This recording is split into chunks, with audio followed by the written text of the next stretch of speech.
கேக்குறேன். என்ன ராஜி, என்ன விஷயம்? உங்களுக்கும் மாமாக்கும் ஏதாவது பிரச்சனையா? ஏன் கேக்குற? மாமா உன்கிட்டயோ இல்ல கதிர் தம்பி கிட்டயோ ஏதாவது சொன்னாங்களா? ஆஹா, இல்ல மாமா எதுவும் சொல்லல. நானா தான் கேக்குறேன். ஏன் திடீர்னு அப்படி கேக்குற? இல்லக்கா, சரவணன் மாமா கொஞ்ச நாளா ஒரு மாதிரியா இருக்காரு. நீங்களுமே கொஞ்சம் டல்லா தான் இருக்கீங்க, அதான் கேட்டேன். எதுவும் பிரச்சனையா? அண்ணி, வீட்ல எல்லாருமே ஒரு மாதிரியா தான் இருக்கா. நம்ம எல்லாருக்குமே நேரம் சரியில்லை போல. அந்த குரு பயிற்சியும் என்னமோ நடந்துச்சே, அதனால இருக்குமோ? மத்தவங்க பிரச்சனைக்கு வேணா குரு பயிற்சி காரணமா இருக்கலாம், ஆனா என் பிரச்சனைக்கு நான் தான் காரணம். எல்லார் மேலயும் அன்பு வச்சல, அதுதான் காரணம். அதுவும் அவங்க மேல. அழாதீங்க. ஏன் அண்ணி, எதுக்கு அழுவுறிய? அக்கா, எதுக்கு இப்ப அழுதுட்டு இருக்கீங்க? என்ன ஆச்சு? என்னென்னமோ நடந்துருச்சு ராஜி.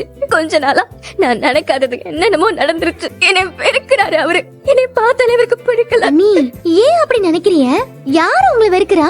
வேற யார்? உங்க அண்ணன் தான். என்னை வெறுக்கிறாரு அவரு. என்னை பார்த்தாலே அவருக்கு பிடிக்கல. அண்ணி, ஏன் அப்படி நினைக்கிறிய? யாரு உங்களை வெறுக்கிறா? வேற யாரு? உங்க அண்ணன் தான். அவங்க கிட்ட சரியா பேச எம்பிட்டு நாளாச்சு தெரியுமா? சரியா பேசலனா கூட பரவாயில்ல, தப்பு தப்பா பேசுறாரு. ஒவ்வொரு வார்த்தையும் குத்தி குத்தி பேசுறாரு. நீங்க என்ன சொல்றீங்கன்னு எனக்கு சுத்தமா புரியலக்கா. மாமா எதுக்காக அப்படி பேசணும்? அது குழந்தை விஷயத்துல